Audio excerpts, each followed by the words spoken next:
Hello dear aspirants, welcome back to my YouTube channel. Dear aspirants, आज हम देखेंगे TS Eliot and his literary career in nutshell. तो शुरू करते हैं। बर्थ से शुरुआत होती है। तो बर्थ 26 सितंबर 1888 यानी 1888 में एलियट पैदा होते हैं। कहाँ पे? Saint Louis Missouri, United States में। और ये 1888 का जो ईयर है, इसको आप स्पेसिफिकली कैसे याद रख सकते हैं? तो इसका एक अच्छा ट्रिक है कि मैथ्यू अर्नोल्ड, जो विक्टोरियन क्रिटिक और पोएट थे, उनका डेथ ईयर है 1888 और सेम ईयर जो है एलियट का बर्थ ईयर है। तो इससे एक हम कनेक्शन जोड़ सकते हैं इनके डेट ऑफ बर्थ को याद रखने के लिए। अच्छा, डेथ कब होती है? डाइड ऑफ एपिसीमा, एक बीमारी है, एक लंग डिजीज है। आप इसको देख सकते हैं on January 4, 1965, Kensington, London, United Kingdom में। तो एक इंटरेस्टिंग है कि यूएसए में पैदा होते हैं और डेथ होती है यूनाइटेड किंगडम में, यानी लंदन में डेथ होती है। ये भी एक इंटरेस्टिंग फैक्ट है एलियट के बारे में। इसको भी हम जानेंगे कि ऐसा क्या हुआ कि ये माइग्रेट कर गए लंदन। पेरेंट्स के बारे में जान लेते हैं। His father Henry Ware Eliot, इनके फादर हैं, was a successful businessman, president and treasurer of hydraulic press brick company in Saint Louis. तो इनके फादर एक अच्छे खासे कह सकते हैं कि बिजनेसमैन भी थे और एक अच्छा मतलब मिडिल क्लास या अपर मिडिल क्लास फैमिली से एलियट बिलोंग करते हैं। ऐसा नहीं कह सकते हैं कि बहुत ही पैसों की बहुत तंगी थी और जिसकी वजह से। तो एलियट के बारे में जो एक हमारा परसेप्शन ये है कि एक अच्छे घर से और अच्छा खासा एकेडमिक एक्सेलेंस रहा है इनका। मदर के बारे में देख लेते हैं। Charlotte Champe Stearns was a poet and social worker. तो माँ भी पढ़ी लिखी और एक पोएट थी, तो जाहिर सी बात है उसका इम्पैक्ट तो बच्चों पे पड़ेगा, और यही हुआ कुछ एलियट के साथ। एजुकेशन कहाँ से शुरुआत होती है या एजुकेशन इन्होंने कहाँ से ली? तो हार्वर्ड यूनिवर्सिटी से मेनली इनका कनेक्शन रहा है और मॉर्टन कॉलेज ऑक्सफोर्ड से। तो एक वेल नोन जो यूनिवर्सिटीज हैं इन द वर्ल्ड, उससे इनका कनेक्शन रहा है। स्पाउसेस यानी कि इनकी शादियां या इनकी वाइफ कितनी थी? तो दो हैं। पहली शादी इन्होंने 1915 में की, विवियन हेवुड पहली वाइफ का नाम है, एंड 1957 में वलोरी एलियट। तो ये दो ऑनर्स में क्या क्या है, इन्होंने कौन से ऑनर्स इनको मिले हैं, कौन कौन सा सम्मान मिला है? तो 1948 में नोबेल प्राइज इन लिटरेचर इन्होंने पाया और 1948 में ही ऑर्डर ऑफ मेरिट भी इनको मिला है। तो 1948 टाइम पे जो ईयर रहा है इनके लाइफ का, एक काफ़ी प्रेस्टिजियस और एक कह सकते हैं कि यादगार, क्योंकि नोबेल प्राइज इन लिटरेचर पाना एक राइटर का एक सपना होता है और बहुत बड़ा सम्मान है। एलियट्स एकेडमिक जर्नी, अब आगे देखते हैं कि इनकी एकेडमिक जर्नी कैसे शुरू होती है, कहाँ से।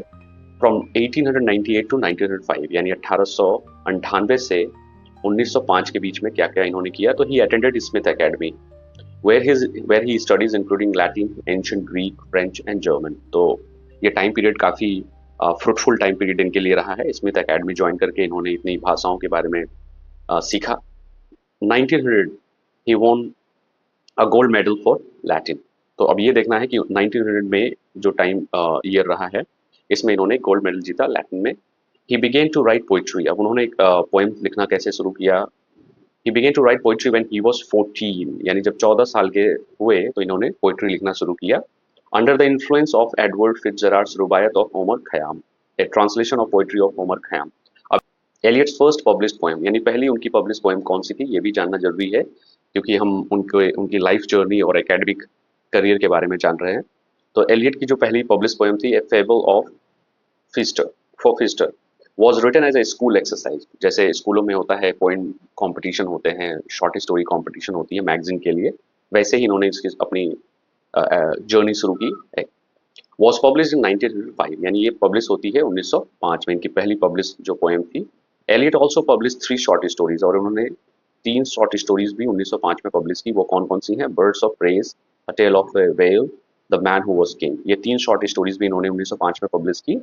ही स्टडीड फिलोसफी, अब ये इनका शुरुआत होती है एक सीरियस स्टडी, जिसको कह सकते हैं कि एक एक एक पोएट बनना और एक राइटर बनना कितना मुश्किल होता है, और उसके लिए क्या क्या करने पड़ते हैं, जो कि एलियट ने किया। तो उन्होंने फिलोसफी पढ़ी कहाँ से? हार्वर्ड कॉलेज से, 1906 से 1909 के बीच में ये टाइम पीरियड रहा है जहाँ पे इन्होंने फिलोसफी की स्टडी की हार्वर्ड कॉलेज से। वेर ही रेड, अब जहाँ पे इन्होंने किसको पढ़ा? Arthur Symons the symbolist movement in literature, जो कि पब्लिश होती है 1899 में। अब यहाँ पढ़ने के दौरान इनको ये किताब मिलती है और आर्थर सिमोंस की ये जो सिंबलिस्ट मूवमेंट इन लिटरेचर जो बुक है, इसका सीधा इम्पैक्ट आपको द वेस्टलैंड में मिलेगा, जो कि पब्लिश होती है 1922 में। इस पे एक शॉर्ट्स भी मैंने बनाया है कि बिकमिंग एलियट, यानी कि एक एलियट बनने के लिए आपको कितनी मेहनत करनी पड़ती है और कितना पढ़ना पड़ता है। तो 9 to 10 ये जो टाइम पीरियड, इसमें क्या हुआ? कंप्लीटेड हिज एमए इन फिलोसफी एट हार्वर्ड। यहाँ पे इन्होंने अपनी मास्टर डिग्री कंप्लीट की हार्वर्ड कॉलेज से। 1910 to 11, अब यहाँ पे क्या होता है? Studied at Sorbonne in Paris, met French symbolist influences, यानी in 1911 to 14 return to Harvard for PhD in philosophy, यानी कि ये वापस आते हैं 1911 से 14 के बीच में। क्या होता है? ये हार्वर्ड यानी पेरिस से वापस आते हैं और इन्होंने पीएचडी की इन philosophy, studied Sanskrit and eastern religion. इन्होंने संस्कृत की भी स्टडी की और ईस्टर्न रिलीजन के बारे में भी काफी कुछ, जैसे बुद्धिज्म हो गया, हिंदुज्म हो गया। तो ये जो ईस्टर्न रिलीजन है, इसके बारे में इनको इंटरेस्ट आया और इसका सीधा इम्पैक्ट हमको वेस्टलैंड में दिखता है। जब संस्कृत के वर्ड्स और गंगा, हिमालय, इन सब का डिस्क्रिप्शन आता है, तो हम इजिली देख सकते हैं कि एलियट का एक अच्छा खासा नॉलेज था ईस्टर्न रिलीजन और संस्कृत के बारे में। हिज डॉक्टरल थीसिस, अब इन्होंने किस पे थीसिस की अपनी? टाइटल क्या था? Knowledge and experience in the philosophy of F H. Bradley. ये भी ही went to England on fellowship. अब ये यूएसए से कहाँ जाते हैं? इंग्लैंड जाते हैं फेलोशिप पे, मॉर्टन कॉलेज ऑक्सफोर्ड इन 1914। तो जैसे बहुत सारे लोग जो है स्कॉलरशिप पे दूसरे देशों में जाते हैं वहाँ स्टडी के लिए या रिसर्च के लिए, तो ये भी मॉर्टन कॉलेज ऑक्सफोर्ड जाते हैं 1914 में आते हैं। 27 सितंबर 1914। अब ये बहुत ही इम्पोर्टेंट ईयर है क्योंकि ये मिलते हैं एजरा पाउंड से, जिनको हम कह सकते हैं कि ये इनके गुरु थे और एक लिटरेरी गाइड भी थे, जिन्होंने बहुत कुछ हेल्प की इन्होंने। 26 जून 1915, अगले साल क्या होता है? He got married to Vivienne Haywood, यानी इनकी शादी होती है 1915 में एक कैम्ब्रिज गवर्नेंस, जो कि एक कैम्ब्रिज गवर्नेंस रहती हैं। This marriage was markedly unhappy, चूंकि ये शादी जो है एक अनहैप्पी वे, मतलब जो बहुत ही सक्सेसफुल नहीं रहती है, काफ़ी कुछ इसमें कॉम्प्लिकेशंस रहती हैं, in part because of Vivienne's health issues. और उसका सबसे बड़ा कारण रहता है विवियन की हेल्थ, यानी कि इट हिमसेल्फ सेज, चूंकि एलियट ने अपनी शादी के बारे में क्या कहा है देख लेते हैं। टू हर, यानी उनसे शादी करके, विवियन से शादी करके, the marriage brought no happiness, यानी कि शादी के बाद इनको कोई हैप्पीनेस या खुशी नहीं मिलती है। टू मी, जो कि इनके लिए क्या, it brought the state of mind out of which came the Waste Land, और इसका इन्होंने ये कह सकते हैं कि ये सारी प्रॉब्लम्स का, जो इनकी पर्सनल लाइफ में विवियन के साथ जो प्रॉब्लम्स या कॉम्प्लिकेशन चल रही थी, उसका रिजल्ट इन्होंने बताया द वेस्टलैंड। यानी वेस्टलैंड में इनकी पर्सनल जो एक पॉइंट्स है, जो पर्सनल टच है, वो बिकॉज ऑफ विवियन। तो ये इन्होंने अपनी शादी के बारे में और वेस्टलैंड के बारे में जो एक को रिलेशन को बताया है। Their relationship became the subject of 1984 play Tom and Viv. ये एक प्ले है जो कि 1984 में आता है by Michael Hastings, which in 1994 was adapted as a film. अब ये देखना है कि इस पूरे रिलेशन के, यानी विवियन का एलियट के साथ जो रिलेशन था, उसको इन्होंने माइकल हेस्टिंग ने एक प्ले लिखा उसके ऊपर, जिसका नाम इन्होंने दिया टॉम एंड वीव, जो कि 1994 में एक फिल्म भी बनती है। इसको भी हम देख सकते हैं।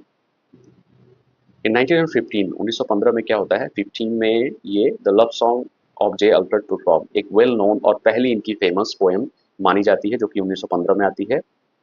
1917 में क्या आता है? देखते हैं कौन सी पोएम। 1972 के पोजीशन, अच्छा इन्होंने एक 1970 में Lloyds bank in London, London में एक बैंक है जिसका नाम है लॉयड्स बैंक, इन्होंने काम करना शुरू किया वर्किंग ऑन फॉरेन अकाउंट्स, जहाँ पे इन्होंने काम करना शुरू किया। क्योंकि ऐसा नहीं कि आप पोएट हैं, राइटर हैं, तो पैसे आपके पास हमेशा आते रहेंगे, तो आपको एक स्टेबिलिटी की जरूरत होती है ताकि आपके पास पैसे रहें और आप लिख सकें। 1919 और 1919 में क्या होता है? पब्लिश्ड ऐसे tradition and the individual talent and Gerontion. Gerontion इनकी वेल नोन पोएम है और ट्रेडिशन एंड इंडिविजुअल टैलेंट जो है इनका एक ऐसे है, जो कि 1919 में सेम ईयर दोनों पब्लिश होते हैं। आगे देखते हैं 1920 पब्लिश पोइट्री कलेक्शन, एक पोइट्री कलेक्शन होता है जिसका एरा वॉज प्रीक, एक पोएम पब्लिश होती है ऑल्सो टाइटल्ड पोएम्स, यानी पोएम्स टाइटल में इन्होंने एक और टाइटल दे दिया था जिसका नाम है एरा वॉज प्रिक। ये 1920 में आता है। 1922 में, जो कि बहुत ही इम्पॉर्टेंट एक क्रूशल ईयर माना जाता है, पब्लिश द वेस्टलैंड, जो कि पब्लिश होती है इनकी सबसे फेमस और मास्टरपीस जिसका नाम है the Waste Land, edited by Ezra Pound. जैसा कि मैंने बताया कि जब ये 1914 में एजरा पाउंड से मिलते हैं, उसके बाद एक अच्छी दोस्ती हो जाती है, एक अच्छी बॉन्डिंग रहती है एजरा पाउंड के साथ, जो कि इन्होंने एडिट किया वेस्टलैंड को। This year he became the founding editor of the literary journal the criterion. इससे भी बहुत सारे पॉइंट क्वेश्चंस बनते हैं कि द क्राइटेरियन से जुड़ने वाला कौन सा राइटर है और कौन सा पोएट है। तो एलियट जो है क्राइटेरियन से जुड़ते हैं 1922 में। ये एक जर्नल है जिसमें बहुत सारी पोएम्स और उस समय के राइटर्स की क्रिएशंस पब्लिश होती थी। 1925 में क्या होता है, he left Lloyd's to join the publishing firm Faber and Guire, later Faber and Faber, where he remained for the rest of his career, eventually became a director। अब ये interesting point है कि लॉयड्स जो जिस bank में ये काम कर रहे थे उसको इन्होंने छोड़ दिया और एक कंपनी एक जो है जर्नल ये भी है फेवर एंड ग्वायर, जो कि बाद में फेवर एंड फेवर एक पब्लिशिंग कंपनी है, जहाँ पे ये हमेशा रहते हैं, यानी अपने लिटरेरी करियर में ये जुड़े रहते हैं और बाद में ये डायरेक्टर भी बन जाते हैं इस फेवर एंड फेवर के। 1927 में क्या होता है, he was naturalized as a British citizen in 1927 at the age of 39, यानी 39 साल की उम्र में ये ब्रिटिश सिटीजन्स बन जाते हैं, जबकि पैदा हुए थे यूएसए में और यूएसए के सिटीजन्स थे, लेकिन 1927 में ये 39 साल की उम्र में रिनाउंसिंग हिज अमेरिकन सिटीजनशिप, यानी इन्होंने अपनी अमेरिकन सिटीजन्स को रिनाउंस कर दिया, छोड़ दिया और ये ब्रिटिश सिटीजन्स हो गए। Eliot specifically identified as Anglo Catholic, और अपने को वो क्या मानते थे, एंग्लो कैथोलिक, प्रोक्लेमिंग हिमसेल्फ, और ये बहुत ही फेमस इनका एक स्टेटमेंट है। वो क्या कहा था, क्लासिस्ट इन लिटरेचर, यानी वो अपने को classist in literature, royalist in politics and Anglo Catholic in religion. तो वो अपने को क्या क्या समझते थे और क्या दुनिया को वो बताना चाहते थे, इन्होंने इस स्टेटमेंट से बता दिया। 1930 में क्या होता है, पब्लिश एज वेडनेसडे, इनकी एक और ही एक वेल नोन पोएम है, मार्किंग हिज स्पिरिचुअल टर्न, जहाँ पे इन्होंने काफ़ी स्पिरिचुअलिटी के बारे में बातें की हैं, चाहे वो बाइबल के बारे में हो, मदर मैरी के बारे में हो। बहुत सारे इंग्रेडिएंट्स हैं एज वेडनेसडे पोएम में, जो कि 1930 में पब्लिश होती है। 33 में क्या होता है, 1933 his 1932-33 Norton lectures eight Harvard published under the title. अब ये जहाँ से इन्होंने अपनी स्टडी की थी हार्वर्ड कॉलेज से, वहाँ ये जाते हैं और इन्होंने लेक्चर देना शुरू किया। तो लेक्चर के दौरान जो इंटरेस्टिंग और बहुत ही नॉलेजेबल चीज़ें होती हैं जो ये राइटर शेयर करते हैं, तो एक बुक के रूप में ये सारे लेक्चर्स को पब्लिश किया जाता है, जिसका नाम है the use of poetry and use of criticism. ये 1933 में पब्लिश होती है ये बुक इनके लेक्चर के। At the university of Virginia, अब जहाँ पे ये यूनिवर्सिटी ऑफ वर्जीनिया जाते हैं, he delivered his lectures, the lectures later published after strange gods 1934। अब यहाँ पे वर्जीनिया में जो इन्होंने लेक्चर दिया वो एक बुक के रूप में पब्लिश होती है, जिसका नाम है आफ्टर स्ट्रेंज गॉड, जो कि पब्लिश होता है 1934 में। The same year he is separated from Vivian who died in 1947, यानी अपनी पहली पत्नी से इनका ये सेपरेट हो जाते हैं, अलग हो जाते हैं, और जो बाद में इनकी पत्नी 1947 में डेथ हो जाती है। आगे देखते हैं 1935 मर्डर इन द कैथेड्रल, एक बहुत ही फेमस इनका प्ले है, पोएटिक प्ले है, 1935 में पब्लिश होता है, रिलीजियस वर्स ड्रामा है, परफॉर्म्ड एट कैंटरबरी कैथेड्रल, और जो कि परफॉर्मेंस होती है एक कैंटरबरी, बहुत ही फेमस प्लेस है ये कैंटरबरी कैथेड्रल, और ये प्ले भी इनका काफी फेमस है। 1939 में क्या होता है, publish the family reunion, another important and famous play, ये भी वर्स ड्रामा है, यानी पोएटिक प्ले रहा है। 1943 कलेक्टेड पोएम्स पब्लिश होती है, जो कि 1909 to 35 के दौरान जो भी इन्होंने पोएम्स लिखी थी उसको एक कलेक्शन के रूप में पब्लिश होती है 1943 में, पब्लिश्ड इन यूएस, जो कि यूएसए में पब्लिश होती है।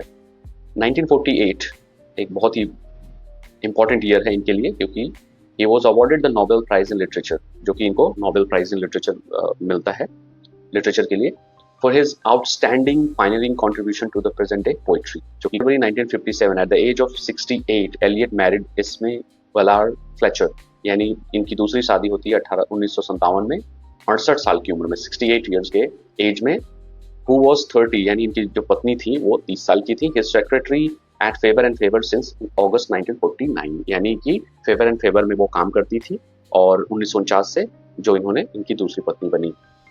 1963 में क्या होता है देखते हैं, final volume of poem published collected poems, जो कि इनका एक फाइनल वॉल्यूम था पोएम्स का, जो कि 1963 में पब्लिश होता है कलेक्टेड पोएम्स के नाम से, और इसमें 1909 to 62 के बीच के टाइम पीरियड में जो भी इन्होंने लिखा था। 1964 he was awarded the US medal of freedom, 1964 में इनको यूएस मेडल ऑफ फ्रीडम मिलता है। 1965 में ही died of emphysema, at his home in Kennington in London on 4th January 1965 and was cremated at Golders Green Crematorium. यहाँ पे ये इनका क्रिमेशन होता है, 1965 में इनकी डेथ होती है। तो पैदा होते हैं 1888 में, डेथ होती है 1965 में। जो कि उन्होंने अपनी जो भी इच्छा जताई थी कि मरने के बाद क्या हुआ, his ashes were taken to St. Michael's Church in East Coker, the village in Somerset from which his ancestors had emigrated to America. अब इनकी बहुत इच्छा थी कि जो भी इनके एंसेस्टर पहले इंग्लैंड में रहा करते थे, सोमरसेट में और ईस्ट कोकर नामक जगह में, तो इनका जो एंसेस्ट्रल प्लेस था, इनके पूर्वजों का जो जगह थी, जहाँ पे ये चाहते थे कि इनकी एसेस को वहाँ पे दफनाया जाए, रखा जाए। ए वॉल प्लेक कॉमेमोरेट्स, यानी एक दीवार पे जो लिखा रहता है वॉल प्लेक जो है, with his quotations from his poem east cocker. इनकी जो पोएम थी ईस्ट कॉकर, उससे इन्होंने अपने जो कह सकते हैं कि क्रेमेटोरियम में जो पत्थर लगे होते हैं, जहाँ पे इन्होंने लिखवाया, in my beginning is my end, in my end is my beginning. एक बहुत ही फेमस कोट है जो इनकी पोएम ईस्ट कॉकर से लिया गया है और इनकी जो डेथ प्लेस है वहाँ पे ये लिखा गया है। 1967 में क्या होता है, on the second anniversary of his death, a large stone was installed on the floor of Poets Corner in London's Westminster Abbey। ये एक बहुत ही इंपॉर्टेंट प्लेस है जो कि माना जाता है कि दुनिया में जितने भी बड़े और फेमस वेल नोन पोएट्स हुए, राइटर हुए, जिनको ये जगह जहाँ पे क्रिमेट किया जाता है या उनको रखा जाता है, उनका नाम जोड़ा जाता है, तो उस जगह का नाम है poets corner in London Westminster एबे। द स्टोन इज इंस्क्राइब्ड, यहाँ वहाँ एक बड़ा सा पत्थर लगाया गया विथ हिज लाइफ डेट्स, जो भी उनकी लाइफ में इंपॉर्टेंट चीजें हुई हैं, his order of merit and quotation from his poem.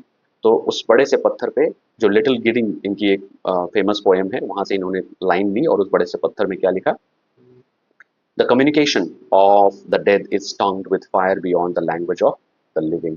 ये एक बड़े से पत्थर में इंस्क्राइब किया गया, लिखा गया।